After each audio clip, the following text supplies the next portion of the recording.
Pasal baru Kitab Undang-Undang Hukum Pidana atau KUHP dan Kitab Undang-Undang Hukum Acara Pidana atau KUHAP resmi diberlakukan 2 Januari 2026 kemarin.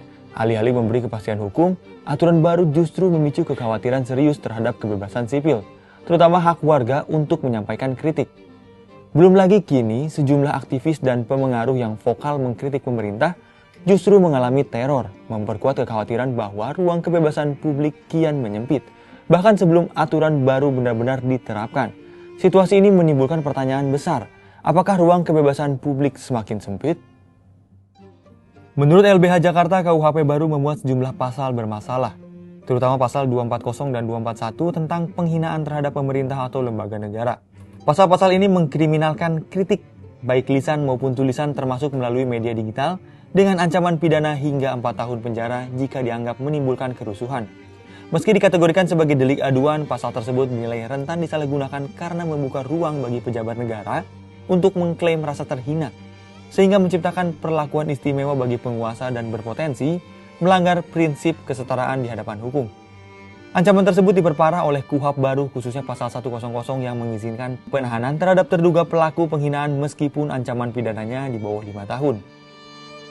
Kombinasi KUHP dan KUHAP ini memungkinkan penahanan langsung terhadap warga yang kritiknya dianggap memicu keresahan, sehingga tidak hanya berfungsi represif ketika diterapkan, tetapi juga menimbulkan efek gentar dan self-censorship di masyarakat luas. Amnesty International Indonesia menilai hukum represif akan melemahkan partisipasi publik dan menghilangkan mekanisme koreksi terhadap kebijakan negara. Hukum jadi alat pembungkam kritik. Ini dinilai sebagai kemunduran serius perlindungan HAM. Selain itu, pemberlakuan KUHAP baru menuai kritik karena memberikan kewenangan besar kepada Polri sebagai penyidik utama.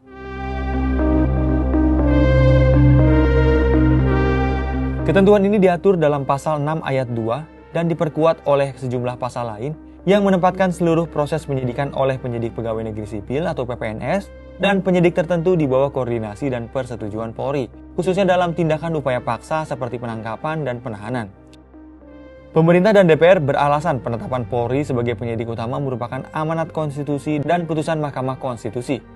Namun YLBHI menilai pengaturan tersebut justru menciptakan kewenangan polisi yang terlalu besar atau superpower, mengganggu independensi PPNS dan membuka ruang intervensi serta permainan perkara. Sementara itu, Institute for Criminal Justice Reform atau ICJR menegaskan hubungan antara penyidik seharusnya bersifat koordinatif dan horizontal atau setara, bukan hierarkis, sejalan dengan putusan MK. Tanpa aturan teknis yang jelas, KUHAP baru dikhawatirkan memicu kekacauan penegakan hukum. ICJR pun mendesak penundaan pemberlakuannya. Di sisi penegakan hukum, Kejaksaan Agung menyiapkan pedoman teknis bagi para jaksa untuk memastikan penerapan KUHP dan KUHAP baru berjalan seragam dan selaras di semua satuan kerja. Kejagung juga memperkuat koordinasi dengan kepolisian dan penyidik lain melalui nota kesepahaman penyamaan persepsi. Koalisi Masyarakat Sipil untuk Pembaruan KUHAP menyatakan Indonesia berada dalam kondisi darurat hukum. Mereka menilai KUHP masih membuka ruang kriminalisasi warga, sementara KUHAP justru memperluas kewenangan aparat tanpa pengawasan yudisial yang memadai. Penerapan undang-undang bermasalah di tengah kondisi penegakan hukum yang korup, kriminalisasi, kekerasan aparat, penyiksaan hingga kematian dalam tahanan, dan kepemimpinan yang cenderung otoriter dikhawatirkan menyeret Indonesia ke jurang kekacauan hukum.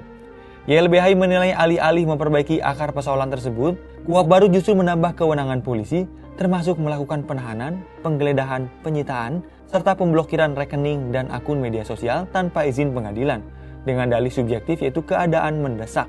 Sahabat Kompas, selain masalah substansi, proses pembentukan KUHP dan KUHAP baru juga dinilai cacat prosedur karena minim partisipasi publik.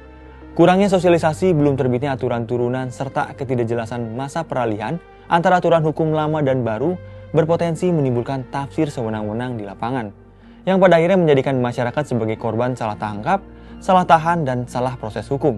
Tanpa ada aturan pelaksana, kedua produk hukum yang baru ini justru memberi ruang penyimpangan dalam penerapannya. Sampai jumpa di Bahas Peristiwa berikutnya.